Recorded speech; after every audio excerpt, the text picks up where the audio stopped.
She insulted a regular customer, only to realize he owned the place, and was Clint Eastwood. The midday sun streamed through the wide windows of Sierra Grill, a lively yet modest restaurant in Carmel by the Sea, California.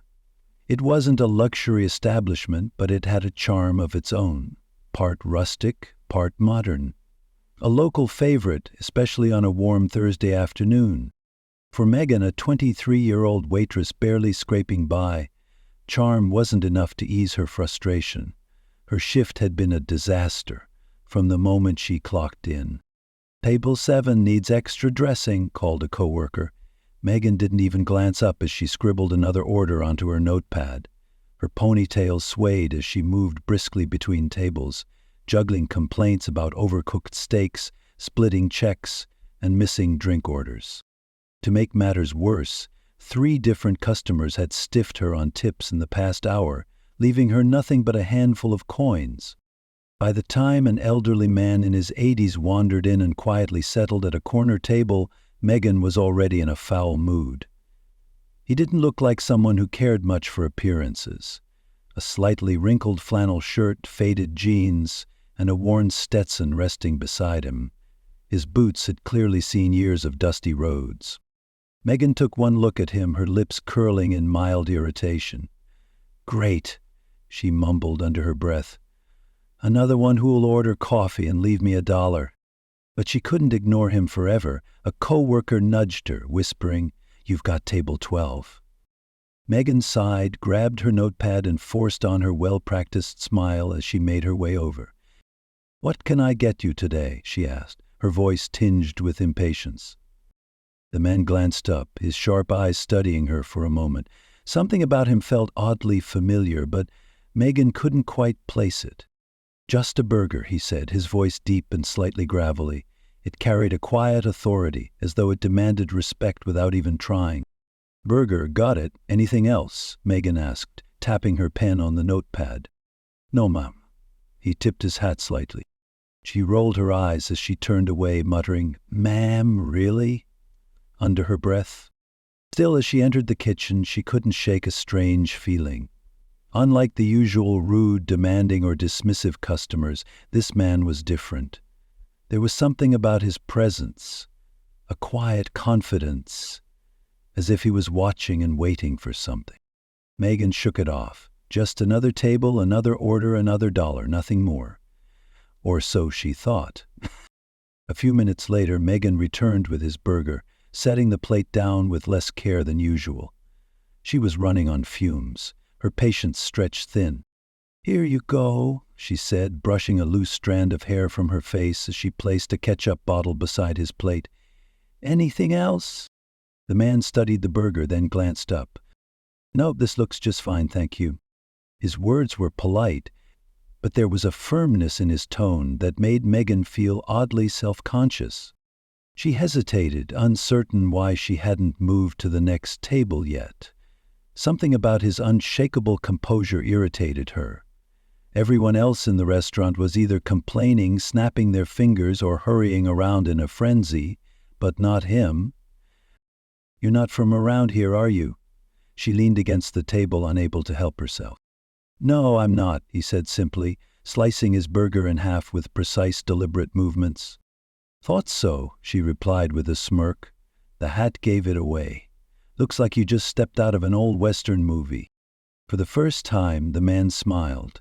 Not a full grin, just a slight curve of his lips. "Something like that," he said. Megan expected him to be annoyed or at least defensive, but he wasn't. That only irritated her more.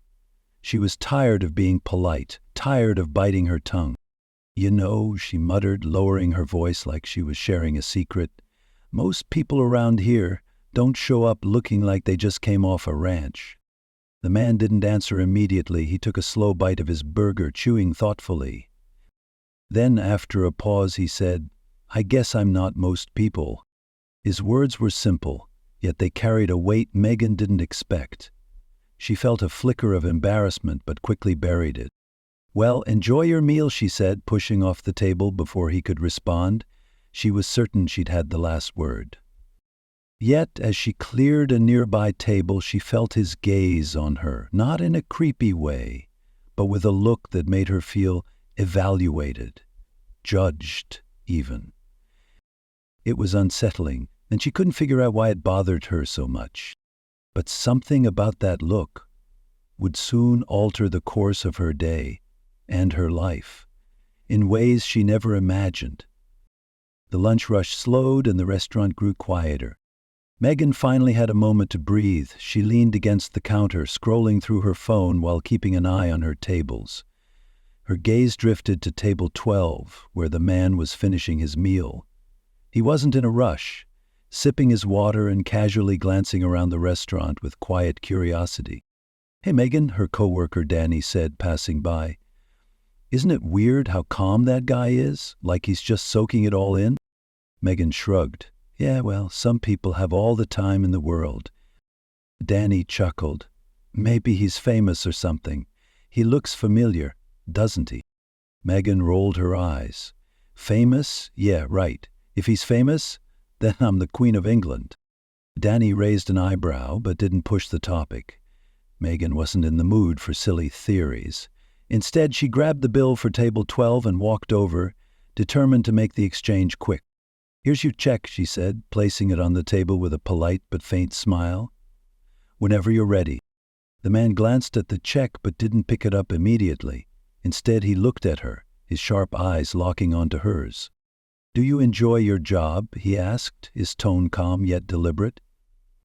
The question caught Megan off guard. She hesitated, her practiced smile faltering. "It's fine," she said with a shrug. "It's a job, you know." He nodded slowly, his expression unreadable. "A job is what you make of it," he said after a moment. "But it seems like you're carrying a lot today." Megan felt her cheeks warm. Who was he to comment on her attitude? She crossed her arms, defensive. "Look, I've had a rough shift, okay? Not everyone gets to sit around eating burgers and giving out life advice." To her surprise, the man didn't take offense. Instead, he leaned back in his chair, a faint, knowing smile on his lips. "Fair enough," he said. "But sometimes how you treat people in tough moments says more about you than you think." A flicker of irritation flared inside Megan. Was he seriously lecturing her? She opened her mouth to retort, but before she could, he stood up and pulled his wallet from his pocket. "I'll leave you with that thought," he said, placing a few bills on the table. "Thanks for the meal." As he walked toward the door, Megan muttered under her breath, "Yeah, whatever, cowboy." But just as he reached the exit, something unexpected happened. The manager, Carol, a sharp, no-nonsense woman, hurried out from her office, her face lighting up in recognition. "Mr. Eastwood, I wasn't expecting you today," she said warmly, extending her hand. Megan froze, her stomach dropped. She replayed the name in her mind. Eastwood. Clint Eastwood. Her head snapped toward the door, her eyes wide. She watched in stunned silence as the man turned back, shaking Carol's hand. Then, for the briefest moment, his eyes met Megan's. A knowing look passed between them, calm, assured. And then he walked out. Megan stood there, frozen, her notepad clutched tightly in her hand. Clint Eastwood had just walked through that door. Clint Eastwood. And she hadn't just been rude to him, she'd brushed off the owner of the restaurant. Her heart pounded as Carol turned to her. "Megan!" Carol waved her over, beaming with excitement. "Can you believe it? Mr. Eastwood stopped by today. He's been so busy lately, I haven't seen him in weeks." "Ah, yeah. That's... wow," Megan stammered, her voice barely above a whisper. Carol, oblivious to Megan's panic, kept talking. "You know, this place means the world to him. He's involved in every detail. Everything here has his personal touch. That's why we always remind staff to be at their best. You never know when he'll stop by." Megan felt like the air had been sucked out of the room. Her mind replayed every word she'd said to him, every sarcastic comment, every eye roll. Her cheeks burned with humiliation. Danny, noticing her pale face, frowned. "Are you okay?" I think I need a minute," Megan muttered, rushing to the break room. As soon as the door shut behind her, she let out a shaky breath and collapsed into a chair. How could she have been so oblivious? She'd worked at Sierra Grill for 2 years, but never once had she paid attention to the stories about the mysterious owner. If she had, maybe she would have recognized him, or at least thought twice before running her mouth. Her mind spun, but one thought stood out. What now? What if Clint Eastwood told Carol about her attitude? She had no idea that he wasn't done with her just yet. The next day, Megan arrived at work, a tight knot of anxiety in her stomach. She hadn't slept well, replaying the previous day over and over. Every time she thought about Clint Eastwood's calm demeanor, the way he had looked at her as he left, she cringed. What if he had told Carol? What if she got fired? She couldn't afford to lose this job, not with rent due in 2 weeks and student loans piling up. She spent the first half of her shift avoiding eye contact with Carol and doing everything possible to keep her customers happy, smiling, apologizing, refilling drinks before anyone even had to ask. It was the most effort she'd put into her job in months. By the time lunch rolled around, the restaurant was buzzing with activity. Megan was wiping down a table when she heard that deep, gravelly voice, one she hadn't been able to forget. "Well, looks like you're busy today." She turned quickly to see Clint Eastwood standing near the counter, his hands resting casually in his pockets. He was dressed the same as before, but this time his presence felt even more commanding. Her stomach twisted. She forced a nervous smile, scrambling for words. Mr. Eastwood, hi. I didn't know you'd be back so soon." He tilted his head slightly, his expression unreadable. "I like to check in on my places from time to time. Keeps everyone on their toes." Megan swallowed hard, her palms suddenly clammy. "Right, well, everything's running great today." He gave a small nod, then glanced around the restaurant. "I see that. But you seem a little tense." She froze. Of course he noticed. He probably noticed everything. "I just compared yesterday." He raised a hand, cutting her off. "No need to apologize," he said, his voice calm. "I'm not here to make your life harder." She blinked, caught off guard. "You're not—" "No," he said evenly. "But I do think there's a lesson here." He let a brief silence hang between them, his gaze steady. You never know who you're talking to or what they might be going through. A little kindness goes a long way. Megan's throat tightened. She wasn't sure how to respond, so she just nodded, a lump forming in her chest. "Look, I've had bad days too," Clint continued, his tone softening. "But how you handle them says a lot about who you are.